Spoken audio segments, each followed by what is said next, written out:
Good evening, Second Chance Leadership. This is Devon coming to you with a few backyard thoughts. I like to kind of title this Backyard Conversations. But anyhow, today I want to talk to you about dialogue. Dialogue is a philosophy that I've been thinking about here lately and thinking about how important it is to make sure that people sit around and they talk with one another.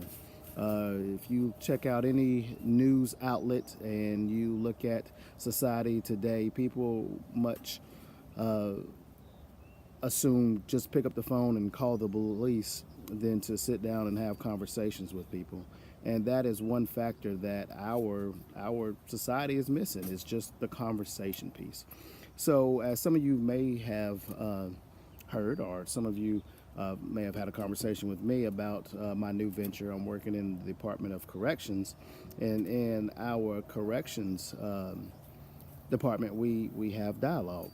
Dialogue is an opportunity for our team, our staff, to sit and to actually have conversations with one another, to talk about some of our pain points or talk about some of the processes and the processes that may or may not be going well, and just try to figure out together how we can solve those.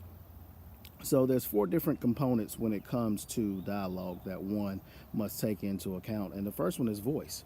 There has to be a procedure where everyone has a voice, where everyone can speak and everyone can talk openly and honestly. Again, that's very important.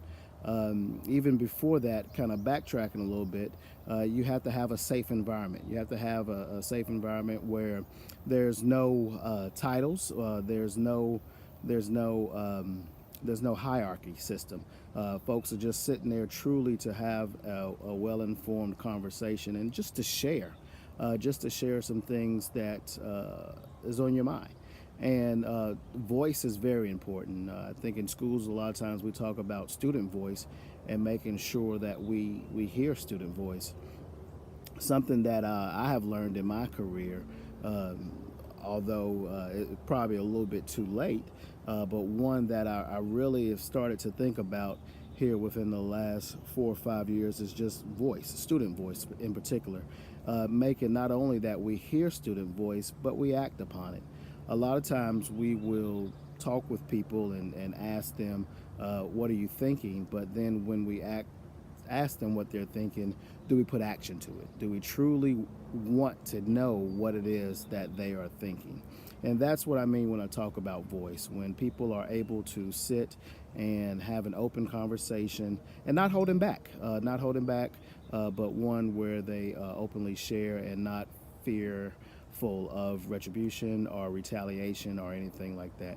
I truly think if we can implement this dialogue procedure, process, that will make your company stronger.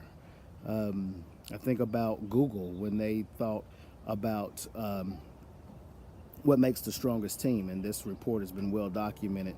And they thought that okay, you have to have this person with this particular skill set, another person with another skill set to make this well balanced team.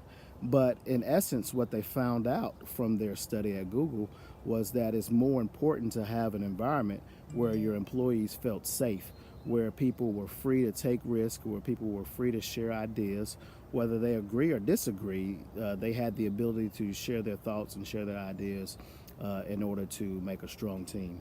The second part of voice is listening. Not listening to respond or to give your counterpoint, but listening to actually hear what the other person is saying. And then when it's the appropriate time to maybe even rephrase and to share what it is that you heard, just to make sure that you have clarification and make sure that you truly have a rich understanding of where the other individual is coming from. And then along with listening comes with respect. You want to be able to hear a person and not automatically get on the defense, but listen to them and respect him or her for their opinion or for their thought or for their perception or from their perspective. That's critical. That's critical. And then a lot of times when, as the leader myself, I used to think that it was up to me as the leader to make sure that I have all the answers, and that's just simply not the case. Your ideas need to be heard, they need to be listened to, and they need to be respected. And then together in collaboration is when you would want to sit down and possibly troubleshoot at the appropriate time with the team, just to once everyone has been heard and once everything is fully understood. And then the hardest thing to do is what I was just referring to, is just suspension of your beliefs. We are such complex individuals. We're such complex people, where we have a lots and lots of beliefs and lots of experiences that have shaped us and that have molded us and that has turned us into the individuals who we are.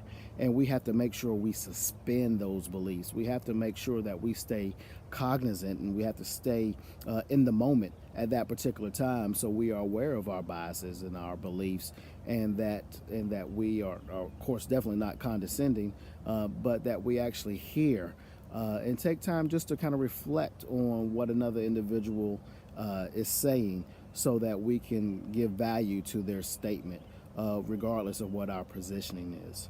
So when we talk about dialogue, there are 4 components that have to be implemented, and that's imperative to the success of the conversation. And 1, that's voice; 2, that's listening; 3, that's respect; and 4, that's suspension. And so once you have all that, you can have a strong dialogue. And I am here to give a testimony that this doesn't only work in your professional life, but it can also have great meaning in your personal life as well. You think about family conversations, or you think about conversations with your spouse, and making sure that you take time to listen and not be like, nah, that won't work, that's no good, go to something else. But you actually listen to other individuals and hear what they're saying and give them the respect that they deserve. Think about another phrase: human being or human doing. We need to make sure we treat everybody as human beings who have a equal and a level perception, regardless of who they are, and that we give time to hear what they're saying, and then we give time to put that through whatever mutually agreed upon process. So again, those are just a few backyard thoughts here at Second Chance Leadership, really exploring the theme of dialogue and the beneficial effects that it could have at home or in the office. You choose. I choose both. Again, secondchanceleadership.com is where you can find me for any other information. Thank you for stopping in today.